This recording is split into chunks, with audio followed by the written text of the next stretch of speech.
आप सभी को प्यार भरा नमस्कार। मैं डॉक्टर ब्रजेश कुमार सिंह, शिक्षक प्राथमिक विद्यालय पल्हारी, नगवां सोनभद्र, प्रस्तुत हूँ एक आजादी की अमर कहानी के साथ।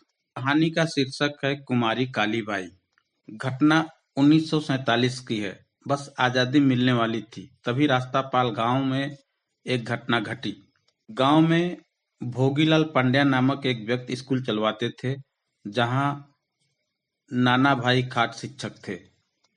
पांड्या जी गुप्त रूप से अंग्रेज सरकार के खिलाफ कुछ काम किया करते थे। स्कूल क्रांतिकारी गतिविधियों का अड्डा था। स्कूल के दो अध्यापक नाना भाई खाट और सेंगा भाई क्रांतिकारी गतिविधियां चलाते थे। कुछ दिनों बाद इसकी सूचना अंग्रेजी सरकार को मिली। अंग्रेज सरकार ने डूंगरपुर के महारावत लक्ष्मण सिंह को स्कूल बंद करवाने की सूचना भेजा। लक्ष्मण सिंह कुछ सिपाहियों और सेना के जवान तथा डूंगरपुर के जिलाधीश के साथ वहां पहुंचे। विद्यालय पर नाना भाई खाट और सेंगा भाई थे। उनसे स्कूल बंद करने के लिए कहा तो उन्होंने जवाब दिया कि हम कौन होते हैं स्कूल बंद करवाने वाले, स्कूल तो पांड्या जी चलवाते हैं, वो जाने।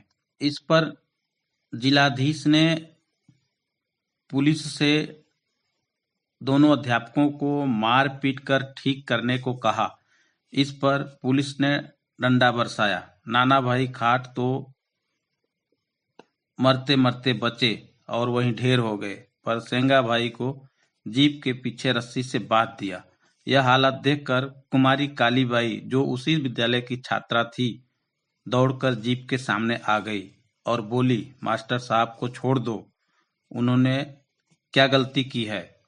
इस पर सिपाही बोला, भाग जा सामने से, नहीं तो गोली मार दूंगा। उस निडर लड़की ने कहा, मार, देखती हूं कैसे मारेगा। बस इतना कहकर वह दौड़कर जीप के पीछे आ गई और कैंची से रस्सी काट दी।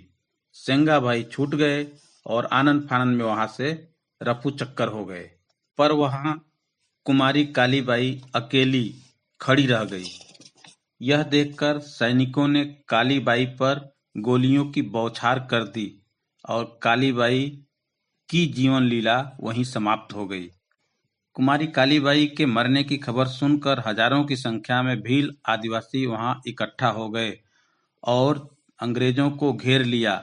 भीड़ को देखकर जीप में सवार होकर अंग्रेज और सिपाही भागे। आदिवासियों ने उनका पीछा किया, पर वो जीप दूर चली गई।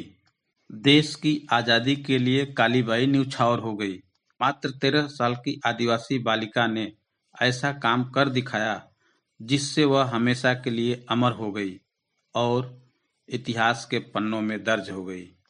ऐसा इतिहास जिसको पढ़कर देश का हर एक युवती युवक देशभक्ति की प्रेरणा लेता रहेगा। रास्तापाल का गांव में बना स्मारक आदिवासी बालिका की बहादुरी और बलिदान की कहानी बयां करती है। भारत की इस बेटी पर हमें गर्व है। जय हिंद, जय भारत।